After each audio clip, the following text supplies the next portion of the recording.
dear students, so let's start today's topic, inheritance of one gene.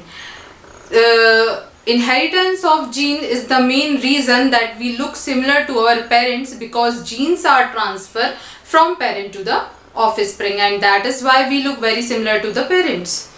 Gregor Mendel, he is known as the father of genetics. He studied on inheritance of genes.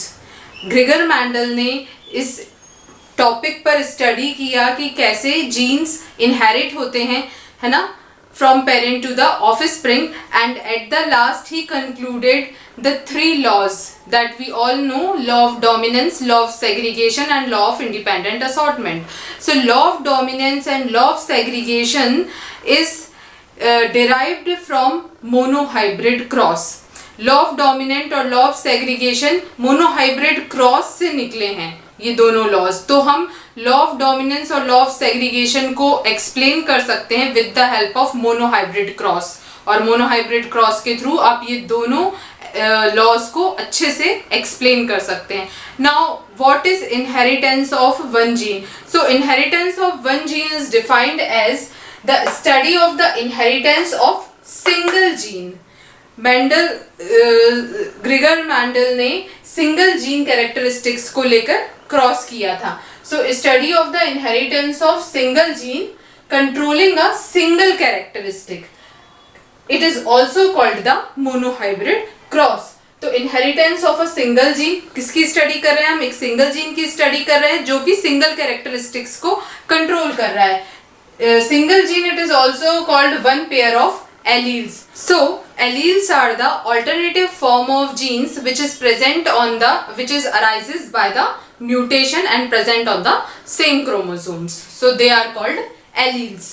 Mendel, every organism has large number of characteristics. Her organism के अंदर बहुत सारे characteristics present होते हैं, like height, skin color, etc.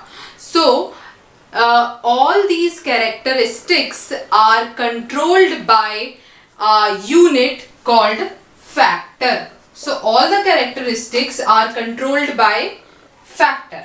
And nowadays we called it gene, but that time Mendel has given the term factor. So Mendel has conducted hybridization experiment like 7 years. 7 years तक Mendel ने hybridization experiments conduct किए on 7 visible characteristics. उन्होंने 7 characteristics को लेकर cross करवाया. Like what are the characteristics? Height of the plant, सबसे पहले उन्होंने कैरेक्टरिस्टिक लिया प्लांट की height. Flower colour, colour of the flower. Pod shape, pod colour. Flower position and seed shape and seed color. So all these 7 characteristics are chooses by the Mendel, or then he experiments, उन्होंने सारे experiments करवाया इन पे, and at last he gives the law. उन्होंने 3 laws दिए थे जो already we have discussed: law of dominance, law of segregation and law of independent assortment. So now we will start with monohybrid cross. सबसे पहले हम monohybrid cross के बारे में स्टडी करते हैं, और उसके थ्रू फिर हम एक्सप्लेन कर सकते हैं 2 main laws: law of dominance and law of segregation. So student, हम यहाँ monohybrid cross को समझते हैं with the example of height of the plant. So capital T is the pure tall plant, and small t is the pure dwarf plant. ठीक है, तो tall और dwarf दोनों टाइप के हमने डिफरेंट कैटेगरी के प्लांट्स लिए. Capital T always shows the dominating characteristic and small t shows the recessive characteristic. तो ये कैसा कैरेक्टर है? ये recessive characteristic है, ये वाला dominating characteristic है. जब इनके बीच में क्रॉस करवाते हैं तो फर्स्ट फिलियल जनरेशन में हमको यहाँ पर क्या मिल रहा है? हाइब्रिड प्लांट मिल रहा है which is dominating in nature, because capital T present here and capital T shows the dominating characteristic. तो ये जो प्लांट है F1 जनरेशन में that is tall. तो ये प्लांट कैसा मिला हमको? टॉल प्लांट मिला. ठीक है, नाउ आप यहाँ पर देखोगे this plant is a hybrid plant, but because of the dominating characteristic the physical appearance is tall, तो हमें फिजिकली क्या अपीयर हो रहा है कि प्लांट कैसा है, टॉल नेचर का है। Now when we will do the self breeding of the plant, अगर हम इसकी सेल्फ ब्रीडिंग कराते हैं, मीन्स सेम प्लांट के साथ आप क्रॉस करवा रहे हैं इन द F2 जनरेशन, और we can say that we are looking at, अब जब आप देखोगे तो आपको क्या देखने को मिल रहा है, 3 प्लांट्स आर टॉल। यहाँ पर आप देखिएगा ये 3 प्लांट्स कैसे मिल रहे हैं, हमको टॉल नेचर के मिल रहे हैं, और ये वाला एक प्लांट हमको डॉफ नेचर का मिल रहा है। So that the phenotypic ratio is 3:1। What is phenotypic ratio? Phenotypic ratio means when the physical appearance, जब आप किसी के फिजिकल अपीयरेंस को देखकर आप ऑब्जर्व करके रेशो बना रहे हो, तो उसको हम फिनोटिपिक रेशो बोलते हैं। ठीक है, तो हमें फिनोटिपिकली, हमें फिजिकली अपीयरेंस क्या मिल रहा है कि 3 प्लांट्स टॉल हैं और एक प्लांट कैसा है, डॉफ नेचर का है।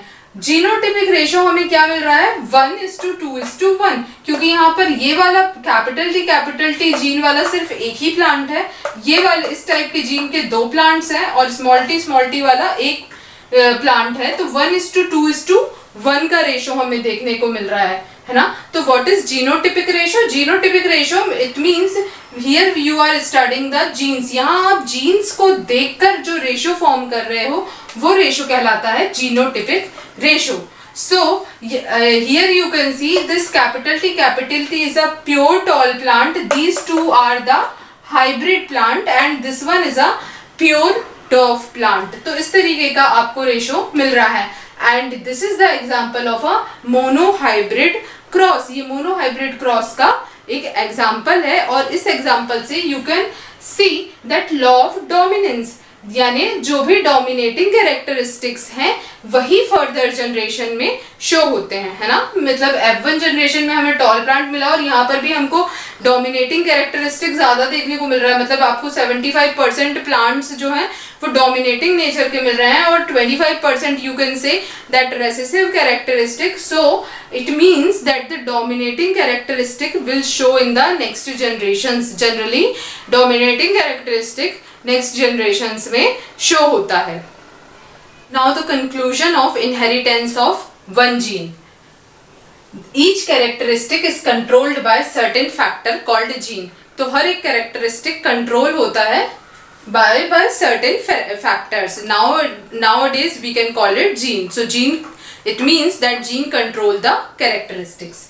Alleles occur in the form of a pairs. Alleles किस फॉर्म में मिलते हैं हमको? पेयर के फॉर्म में मिलते हैं। Out of 2 alleles only one express itself। और जो एलील्स हैं उनमें से 2 में से कोई एक ही एलील का कैरेक्टरिस्टिक शो होगा। जैसे कैपिटल टी और स्मॉल टी है तो उसमें से एक ही characteristic only one express itself, एक ही कैरेक्टरिस्टिक शो होगा।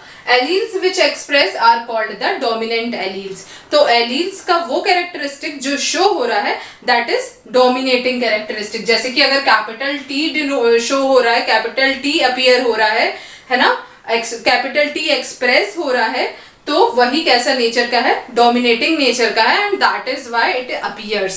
सो these are the main conclusion of the theory inheritance of one gene. So student, through the monohybrid cross, law of dominance is derived. Now, law of dominance states that in a heterozygote, one trait will conceal the presence of another trait for the same characteristic, है ना? It means like I will explain you with the example of a height of the plant like capital T and small t. It's a heterozygote, ठीक है? One trait like capital T trait will conceal the small t. मतलब capital T is a tall nature and this tall nature will conceal the dwarf nature, conceal the dwarf characteristic, and for the same characteristic in the sense height. दोनों का ही function क्या है कि plant की height का function है दोनों का, बट ये कैपिटल टी डोमिनेटिंग नेचर का होने की वजह से स्मॉल टी का के कैरेक्टरिस्टिक को कंसील कर देता है, ढक देता है, और that's why plant will be toll in nature. तो हमें अपीयरेंस कैसा मिल रहा है? प्लांट का टॉल नेचर का मिल रहा है। So this is the law of dominance. I hope student you understood the topic, and if you like this video, please subscribe to the channel, like and share. Thank you so much.